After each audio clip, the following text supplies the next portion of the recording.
Familie, wyse, welvaart. Is jou familie reg om wys met welvaart te werk? Welkom by die weeklikse gesprek waar kenners saam met families na eerlike antwoorde op moeilike vrae soek.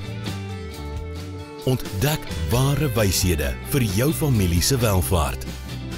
Loer en luister aanlyn. RUG, wysheid vir ware welvaart.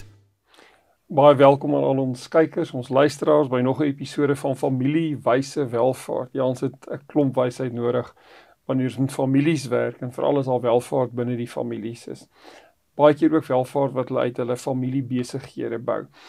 My naam is Willem Lategan, ek werk as 'n finansiële adviseur vir RUG adviesdienste, maar ek is ook bevoorreg om vir Karen Lategan, my vrou wie saam met ons maar meer van die welstandkant en nie so steer van die welvaartkant in ons familiebesigheidsbeplannings wêreld werk Karen al vir 'n hele klomp jare saam met ons. Welkom Karen. Baie dankie. Goed, so ons het in die vorige geleentheid ook saam met Karen met julle gesels oor genogramme. Ons wil vandag 'n bietjie die gesprek binne die konteks van die familie en verhoudings binne die familie voortsit. So Karen, ons gesels oor hoe versterk ons verhoudings tussen broers en susters binne 'n familiebesigheid. Hier dalk 'n bietjie van jou ervaring hier deel. Ja, ek dink dit is so ongelooflik belangrik wanneer mense 'n gesonde kultuur wil vestig in 'n besigheid en in 'n familie, dat boeties en sissies en broers en susters mekaar goed oor die weg kan kom. En ek dink dis iets waaraan gewerk moet word. Ek dink dis nie iets wat sommer net van self gebeur nie. So ja, ek dink dit is baie belangrik. Ja, en dan bedoel ons nie net broers met hulle susters nie, ons bedoel broers met broers en susters met susters. So En skoonfamilie daarmee saam, ja, natuurlik. die Engels het 'n woord siblings hierso, so dat die sibbe, dis soos mense nou direk amper in die ou Holland sou vertaal, dat hulle goed met mekaar oor die weg sal kom. Goed, so 'n baie interessante manier hoe mense hierna kan kyk is mense kan 'n assesseringsinstrument gebruik. Of jy kan doodgewoon net, soos wat ons met families in besigheid oor 'n periode van 2-3 jaar werk, kan 'n mens, soos wat mens die individue leer ken, mens veral uit die genogramme idee kry hoe die verhoudings lyk, maar ook soos wat mens die interaksie tussen die partye observeer wanneer ons met hulle werk, kan 'n mens kyk waar lê 'n verhouding sê in jaar 1, maar 'n jaar of 2 later kan jy na daai verhouding kyk. En baie keer verbeter daai verhoudings, maar dit gebeur nie van self nie. Mense moet baie intentioneel wees in hoe hulle met hulle verhoudings werk. Ja, en ek dink baie keer, jy weet, mense dink ook altyd dit moet iemand anders moet iets daaraan doen, maar ek dink dit is so belangrik om te besef dat wanneer aan verhoudings begin gewerk word, moet jy die vraag vra, maar wat kan ek doen? En waar kan ek begin? By myself, om 'n verhouding beter te maak. En soos ons ook maar al gesien het met die dinge wat ons doen in familie, besigheidsbeplanning, wanneer ons begin werk om ons self meer bewus te maak van onsself, ons eie karaktersterktes en eie sterktes. As jy met daai goed begin werk, dan begin jy jouself verbeter en dit verbeter verhoudings op die einde van die dag. En dit maak ook dat mense in families mekaar beter verstaan. En die oomblik wanneer jy mekaar beter verstaan, en dan kom mense ook beter met mekaar oor die weg. Ja, want dit is een ding om as broers en susters net binne 'n familie te wees. Dit raak baie keer meer kompleks as jy 'n klomp geld is en hier's welvaart in spel, maar die kompleksiteit neem net nog verder toe as hier 'n besigheid is en mense het verskillende rolle en posisies binne die besigheid. En dit gaan oor wie is eventueel dan nou die hoofuitvoerende beampte van die besigheid, en dan is daar baie keer 'n armdrukkery, of dalk wie erf eendag die besigheid, allerhande sulke goed wat 'n groot rol speel. Maar dit is belangrik om te meet. So as mense nou gaan kyk, hoe kom ons sê 2 broers wie saam in die besigheid is, dalk nou in hulle verhouding doen, moet mense gaan sê, weet, hoe was julle verhouding die afgelope 12 maande, hoe beleef julle dit nou, maar dan prakties, wat kan julle nou doen om sekere fasette van julle verhouding beter te maak? So ons gaan aan die hand van 10 punte net gou met julle gesels. So die van julle wie aanlyn kyk, sal op die skerm kan na die grepe kyk wat ons oor gesels. Die van julle wat ingeskakel is op ons podcast kanaal kan maar net doodgewoon luister. So as ons begin met waardes en drome, het ons gesien in die waarde en visiewerk wat ons met families doen in die eerste plek, dat my waardes en die van my broers en susters is nie noodwendig identies dieselfde nie. Ja. So ek dink dit is altyd belangrik voor jy na jou broers en susters of selfs na die familie of die besigheid se waardes kyk, dat jy baie mooi sal verstaan wat jou eie waardes is. So jy kan ook net 'n bietjie deel oor hoe ons hierdie werk doen, waar ons mense help om hulle waardes te ontdek. Ja, ag ons het verskillende tegnieke wat ons gebruik en baie van dit behels kaartspeletjies waar ons mense wil amper sê blootstel aan verskillende waardes en hoe hulle dit dan half elimineer om op die einde van die dag vas te stel wat hulle eie waardes is. En 'n mens, as mens aan waardes dink, dan dink jy dis maklik om dit te bepaal, maar dit is nie so maklik om by jou eintlik jou persoonlikes uit te kom nie. En mense dink baie keer, jy weet, as mens van waardes in 'n familie praat, almal het dieselfde waardes, maar is glad nie so nie. Soos wat jy sê, dit is so belangrik om jou eie waardes eers vas te stel, voordat jy enigstens verder kan gaan en dan familiewaardes kan vasstel. Ja. So as jy jou eie waardes verstaan, en jy weet wat se unieke waardes het jy binne die breër familie en ook binne die besigheid, jy weet, dan kan mense waardering hê vir hoe mense van mekaar verskil, maar mense kan ook 'n waardering hê vir gemeene gronde, weet waarop mense vorentoe kan werk. Visiewerk gaan baie keer met waardewerk saam, en dit het baie keer te doen met ons drome en ideale. So as jy dalk iets daaroor wil deel. Ja, ek dink jou waardes bepaal maar baie, jy weet, waantoe jou pad is in die lewe en hoe jy na die lewe kyk. En ek dink wanneer jy dit eers uitgewerk het vir jouself en jy weet wat dit is, dan maak dit jou ook, sit dit jou ook in 'n posisie om beter na jou visie vorentoe te kyk en na jou pad vorentoe te kyk en om bepalend daarin te wees. So ons het vorige episodes oor visiewerk gedoen, so julle kan gerus daarna gaan luister, maar ook in die werk wat ons met families doen, vra ons vir hulle om hulle self 10 jaar in die toekoms te plaas, en dan ook om dit met hulle broers en susters binne die familie en binne die besigheid te deel. Maar ek dink, wat baie belangrik is hier, is om net lekker openlik oor waardes en visie te kommunikeer. So dis die eerste belangrike ding, waar ons aan ons verhoudings kan werk. Die tweede ding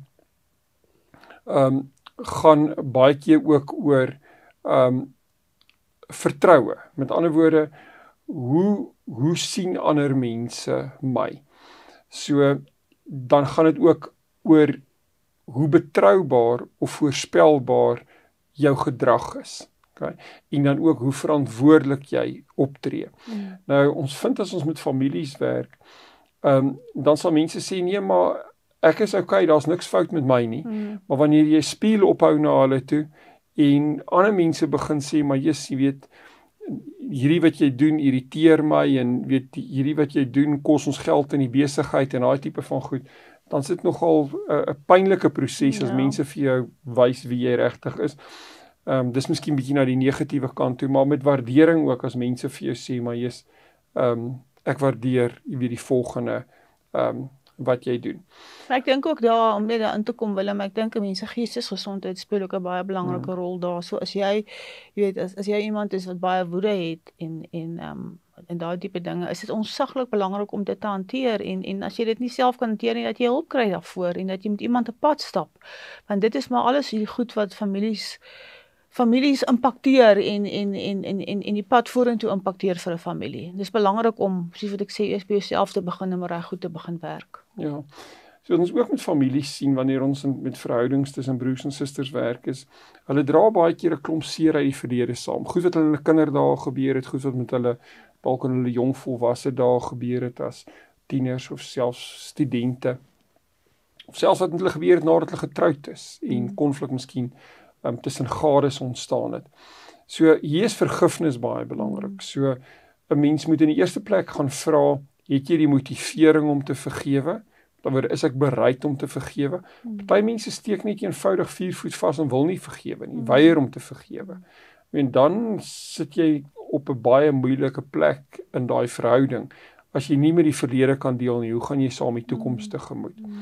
Maar mense besef dit nie altyd nie, maar mens kan hulp kry en jy kan sekere vaardighede en vermoëns aanleer om jou te kan help om te vergewe. Ons het al wonderlike stories wat ons kan vertel van families in besigheid, waar hulle vasgevang geraak het in goed wat nie verlede gebeur het, maar die oomblik wat hulle dit agter hulle kan sit, dan gee hulle massiewe tree vorentoe. Ja, jy weet, dit kom ook maar altyd terug na die ding van, ek dink dit is veral belangrik in die waar mense familiekultuur begin vorm, dat 'n mens moet besef, ek het hulp nodig, of daar is 'n area wat moet verander word. As 'n mens nie self besef en jy het hulp nodig nie en nie wil verander nie, gaan niemand jou verander nie. En dis hoekom mens baie keer ook baie keer met familie sit waarmee jy werk, maar jy sukkel om met hulle vorentoe te gaan, want hulle steek viervoetig vas, omdat hulle sekere goed nie wil aanspreek in hulle lewens nie. So as 'n mens inkoop vir hierdie hele ding van familiebesigheidsbeplanning en jy weet, om die kultuur beter te maak, dan is dit so belangrik om daai ding self vas te gryp van, jy weet, om verandering te bewerkstellig aan ons familie, moet ek gaan verander. Nee, en ek moet oop wees daarvoor. Goed, so op daai punt kom ons neem gou 'n handelsflitsbreek. Baie dankie aan RGG wie hierdie vir ons moontlik maak. Ons is nou terug. Hoe gaan dit met jou geldsaake? En met jou? Jy sien, in die soeke na wins vergeet jy soms om jou beleggings met jou waardes te belyn. En dis wanneer dinge begin skeefloop. So, het jou beleggingsportefeulje waarde en ook waardes. RGG Adviesdienste sorg dat jou beleggings by jou pas, sodat jy trots kan wees op elke maatskappy waarin jy belê. Hoe jy geld maak, maak saak. Belyn jou beleggings met jou waardes. Kry jou finansies op koers met 'n persoonlike padkaart na ware welvaart. RGG. Wysheid vir ware welvaart. Ja, dankie aan RGG wie hierdie fonds borg. Ek gesels met Karen later gaan van RGG Adviesdienste oor hoe ons sterk verhoudings tussen broers en susters in ons familiebesigheid bou. Nou, ons staan 'n klompie belangrike punte geraak, Karen. In die 5de plek, konflik en kommunikasie. Ons sien hierdie baie in familiebesighede. Eintlik om die waarheid te sê, ons het 'n oulike kursus oor konflik bestuur binne familiebesigheid. Maar hoe belangrik is kommunikasie? So, kommunikasie is verskriklik belangrik in elke aspek.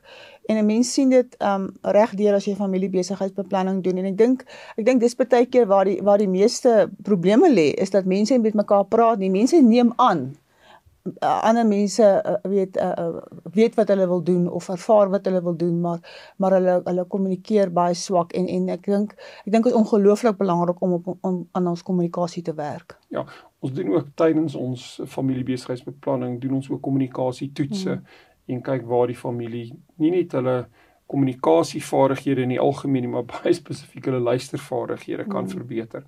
Ek dink 'n belangrike ding in kommunikasie gaan daaroor dat mense in eerlikheid met mekaar sal handel en dat mense nie goed sal verbloem of verdoesel of sal doekies omdraai nie, maar dat mense regtig eerlik en direk met mekaar sal kommunikeer. Dat mense nie tussen die lyne hoef te lees nie. Dit maak kommunikasie gewoonlik al klaar baie beter. Goed, in die 6de plek gaan dit maar net oor jou algemene gesindheid teenoor jou broers en jou susters. Party mense het net partymal 'n baie negatiewe gesindheid of tree baie disrespekvol op teenoor hulle broers en susters binne die familie en of die besigheid. Baie keer is dit ook maar nog goed uit die kinderjare uit wat tussen kinders staan. Jy weet wat veroorsaak dat hierdie goeters probleme veroorsaak en dis ook maar bietjie belangrik om daar te gaan kyk, maar waaroor moet ons dalk praat? Wat moet ons dalk uit die weg geruim hierso? Ja, dis sekere patrone en gedrag wat vasgelê word oor tyd, maar jy kan 'n mens begin net met iets eenvoudigs, soos hoeveel optimisme bring jy in die verhoudings? Of sien jy altyd die donker kant, is jy altyd pessimisties? So net 'n bietjie hoop en optimisme help ook gewoonlik om goed vorentoe te vat en dan net respek. En respek gaan daaroor dat jy iemand kans gee om regtig te weet om te kan klaar praat, te kan sê wat hulle wil, regtig te luister, nie mense in die rede te val nie. En ja, mense nie die ouer generasie nie, maar ook jou gelykes, jou broers en susters met respek te behandel, dink ek is baie belangrik. Goed, ons beweeg lekker vinnig. In die 7de plek is dit eintlik tegnieke wat die sielkunde ons leer, maar net om teenwoordig te wees. Weet, ons sit met 'n enorme uitdaging vandag selfs in geselskap waar mense op hulle fone is en met mekaar praat, maar nie regtig teenwoordig is en regtig na mekaar luister nie. Weet, hoeveel te meer nog wanneer ons 'n familiebesigheidsvergadering roep. So ek dink dit kan dalk wys wees om in sulke kontekste sekere reëls oor die gebruik van selfone neer te lê. En So dit gaan oor om teenwoordig te wees, maar dan ook regtig ingeskakel te wees en jou volle aandag, onverdeelde aandag te gee aan die persoon wat kommunikeer. En dit help ook geweldig baie om verhoudings beter te maak. In die 8ste plek gaan dit daaroor dat 'n mens vaardighede as broers en susters kan en moet ontwikkel om beter saam te werk. So, of dit nou is dat julle saam deur 'n konflikbestuur kursus gaan, of deur enige van ons aanlyn kursusse op ons aanlyn leerplatform, of wat ook al nodig is, of mense miskien in terapie is, of in coaching is, sal dit net doodgewoon wys wees om uit jou pad uit te gaan om vaardighede te leer, wat die verhouding kan verbeter. Ja, ek dink sommer spesifiek aan mense se sterktes, jy weet, ja. om waar mense verskillende sterktes het, en jy nie eintlik 'n ander persoon se sterkte verstaan nie, maar waar mense bymekaar kom en 'n bietjie oor dit praat, want die oomblik wanneer jy dit begin doen, begin jy jou familie te begin verstaan, en die mense het miskien vir jare lank saam groot geword, maar jy weet nog steeds nie hoe's iemand aan mekaar gesit nie, so dis baie belangrik. En hier doen ons verskillende psigometriese toetse terwyl ons met families dan werk, juis om hierdie sterktes of karaktersterktes uit te lig. Goed, in die voorlaaste plek gaan dit oor, die Engelse het 'n woord governance, dit gaan oor die bestuurstoesig binne 'n familie en die besigheid, nie die gaan oor die algemene bestuur van die besigheid, dit so maak ons deeglike onderskeid tussen dit wat ons aan die familie kan doen en dit wat ons in die besigheids kan doen, of vermeng ons familie en besigheidsgoed in so 'n mate, dat ons totaal ons persoonlike identiteit verloor in die besigheid en die besigheid alles so oorneem, of goed miskien so koud en klinies skei, dat ons 'n koue besigheid het, amper 'n korporatiewe besigheid met geen familiekultuur nie. Hier kan mense ook veral leer om behoorlike grense en gesonde grense te kan trek. Goed, ek dink 'n laaste ene wat ek hier met ons luisteraars en kykers wil deel, gaan oor die ingesteldheid teenoor eienaarskap wat ons binne in families en besigheid kry. So, jy kry sekere familielede wie in die besigheid is doodgewoon vir dit wat hulle daaruit kan maak, maar ook dit wat hulle eendag daaruit gaan erf. So dit 'n ingesteldheid van 'n erfgenaam. Of jy kry ander mense wie in die besigheid werk en die welvaart bou, maar met die gesindheid van 'n rentmeester. Anderswoorde, ja, hulle moet vergoed word, maar dit gaan ook oor die besigheid wat jy vir die volgende generasie bou, met ander woorde, vir hulle kinders en die se kinders, die wat daarna kom.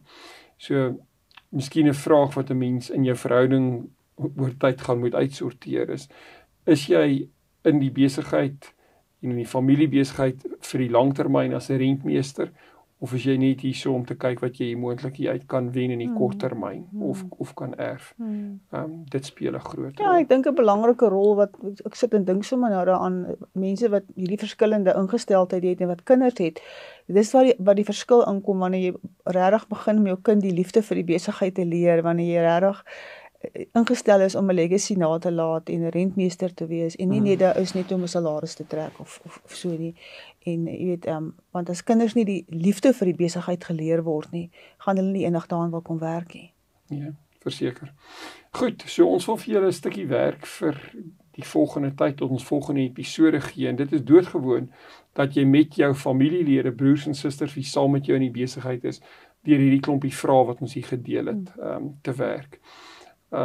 In ons volgende episode gesels ek dan ook met Niels, kan nie glo nie, is al episode 87, Sure. Ja, oor hoe jy die regte adviseurs kan vind vir jou familiebesigheid.